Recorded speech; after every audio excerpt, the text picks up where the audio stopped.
So, the last verse that we had discussed, in our last class, it was the 55th verse of the second chapter of Bhagavad Gita.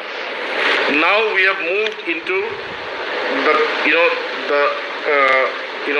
into the place where we are going to talk about the essence of Bhagavad Gita. This verse from 55 to 72. This is what Bhagavad Gita is all about. And the best part of this is, it talks about highest knowledge. It talks about the accomplishment of highest knowledge only by just adjustment of your behavior. So when Krishna, when Arjuna asked him that, Sthita pragyasaka bhasha, what do you mean by a person who has attained the self and who is completely steadfast into the self? Now, how is this person? Who is this person? Samadhi sthasya keshava. And what is called samadhi? That is called samadhi. What we have discussed just now. That the state of super consciousness. Sthitadi kim prabhasheta. How does a self-realized soul whose wisdom is steadfast, whose wisdom is completely steadfast in knowledge, how does he talk? Kimasita. How does he live his life? How does he live his life? And Prajeta Kim, how does he move around? So now when I can understand this, if I can understand the lifestyle of an enlightened soul, and if I can follow the lifestyle of an enlightened soul, the way he does things, the way he works, the way he lives, the way he moves around, the way he talks, the way he behaves, if I can understand the lifestyle of an enlightened soul, spontaneously, gradually, I am also going to become an enlightened soul. This is the beauty of Bhagavad Gita. It does not say, hey, go and meditate for like 10 hours. It doesn't say, go into this very strict discipline. It doesn't say anything. It says, just try to understand how these people live. What is their philosophy? What is the approach of their life? How does they work?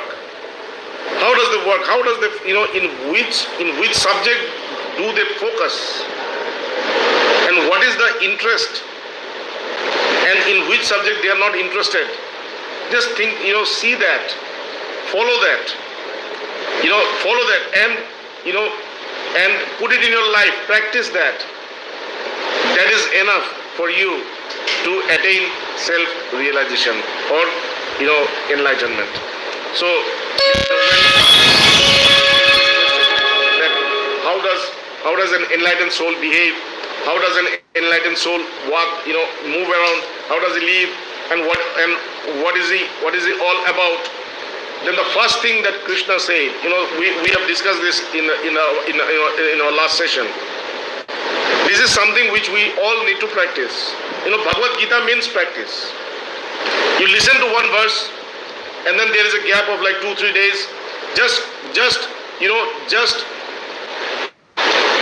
If you can practice it, and if you can perfect it, then can you make it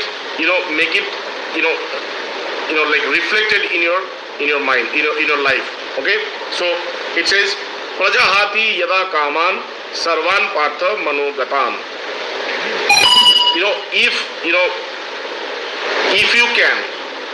If you can separate yourself from all the desires, if you can separate yourself from all the desires which are produced by your mind, like my mind is producing desires continuously. Every time during the day or whenever it is producing desires. Now when it is producing desires, I get attached to them, thinking that this is something very important for me, this is part of my existence, and I get attached to it, and I hold its hand, and I just let myself be guided by the desires. And at one time I see that I land in disaster because I hold it this desires. I thought that these desires are true. Now, to get rid of these desires, to get rid of this sufferings. How to get rid of the sufferings? You need to separate yourself from the desires which your mind is creating. This is what your mind is creating. This mind is not you. This mind is a part of nature. And because this nature is producing desires, because you think that, this is my mind, you have this false cognition that this is my mind. So the desires which are produced by your mind, by the mind, is also considered to be my desires. But neither the mind is mine nor the desires are mine. I am the witness of both. I am the witness of both. I am the consciousness, which makes the mind think, which makes the mind exist, and in the process of that it can produce desires. I am that consciousness. I am not the mind or the desires. Okay? Now when I get attached to the desires, then what happens is that I am the one which has given life to the mind. But I become the one whom the mind has given life. Means the mind becomes my master. I am the master of the mind. But because I do not know this, because of ignorance, I become the slave of my mind. So it says that prajahati yada kaman sarvan partha manogatan. O partha, when separate yourself from all these desires which your mind creates, practice it. This is beautiful. If you can practice it, you will see that it's so easy. For in the beginning, it might seem to be very hard, but while you practice it, you will see it's so beautiful that when you go beyond your desires, then you discover newer level of consciousness, newer level of existence, newer level of joy, newer level of achievements, which is much more than these material achievements. Prajahati yada kaman sarvan partha manogatan atman neivat mana tushta. And while separating yourself from the desires, he is very, very satisfied within himself, within his own self. When he remains very satisfied within himself, that is called being steadfast in knowledge. Sthita pragyastato uchyate.